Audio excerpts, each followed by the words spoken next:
Bollywood silver screen presenting man of the steel. धरती से करोड़ों मील दूर एक ग्रह को दिखाया जाता है जिस ग्रह का नाम क्रिप्टॉन है।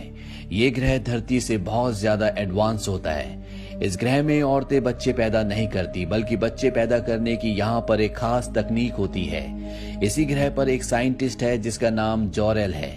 जॉरेल की पत्नी अपनी कोख से बच्चे को जन्म देती है और ऐसा इस ग्रह में 100 सालों में पहली बार हुआ है। जॉरेल इसके बाद अपने उच्च अधिकारियों के पास जाता है और उन्हें कहता है कि हमने अपने ग्रह को तबाह कर दिया। हमने इसकी कोर में इतनी माइनिंग की कि इसका संतुलन पूरी तरह से बिगड़ चुका है और अब बहुत जल्दी ये ग्रह विस्फोट हो जाएगा। मुझे कोडेक्स दे दो ताकि मैं अपनी नस्ल को बचा सकूं। यहाँ पर अब यहाँ का जनरल जिसका नाम जॉड होता है वो भी आ जाता है। वो भी सभी उच्च अधिकारियों से खफा होता है क्योंकि उन्होंने अपने ग्रह को अपनी जाति को बचाने के लिए कुछ भी नहीं किया। इसीलिए जॉड यहाँ पर कई उच्च अधिकारियों को मार देता है। जॉरेल और जॉड दोनों दोस्त हैं लेकिन इन दोनों की सोच अलग है।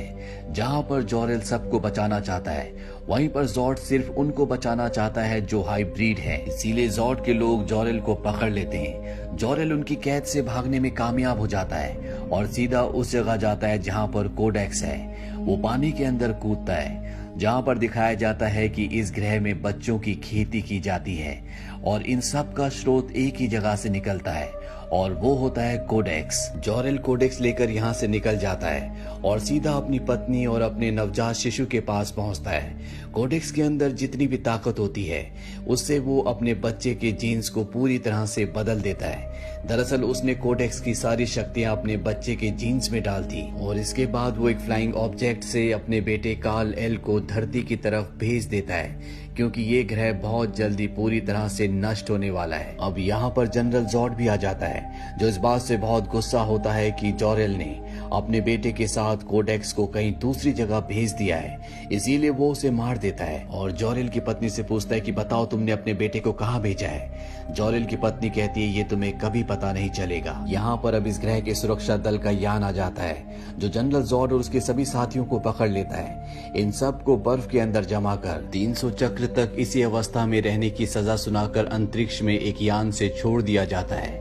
कुछ ही दिनों बाद दिखाया जाता है कि ये पूरा का पूरा ग्रह ब्लास्ट हो गया जैसा कि जॉरेल ने कहा था।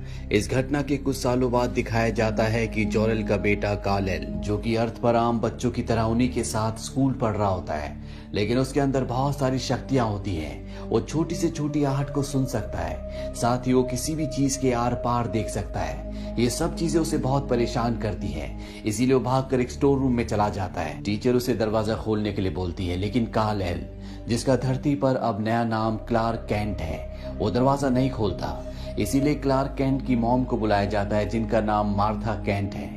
वो उसे समझाती है और क्लार्क कैंट दरवाजा खोल देता है। क्लार्क के अंदर शक्तियां हैं लेकिन वो अपनी शक्तियों को कभी किसी के आगे जाहिर नहीं करता क्योंकि उसके पिता जोनाथन कैंट ने उसे ऐसा करने के लिए मना किया होता है। एक दिन जब वो दूसरे बच्चों के साथ स्कूल बस में होता है तो एक मोटा बच्चा उसे चिढ़ाना शुरू कर देता है पर क्लार्क उसकी बात का कोई जवाब नहीं देता।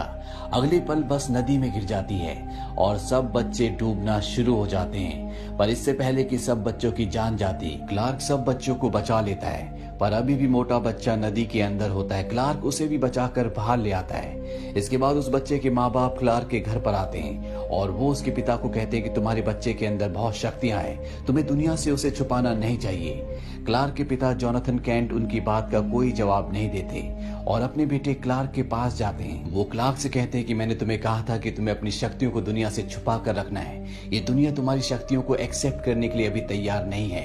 क्लार्क कहता तो मैं क्या करता, उन सबको मरने देता। मैं दूसरे बच्चों की तरह क्यों नहीं हूँ, मैं सबसे अलग क्यों हूँ। इस बात से क्लार्क उदास हो जाता है। उसके पिता उसे एक जगह ले जाते हैं जहाँ पर वो क्लार्क को वो स्पेसशिप दिखाते हैं जिसके अंदर क्लार्क उन्हें बचपन में मिला था। वो क्लार्क को एक की भी देते हैं जिसमें एस लिखा होता है। वो कहते हैं कि ये भी स्पेसशिप के साथ था। मैं इस की को एक धातु वैज्ञानिक के पास ले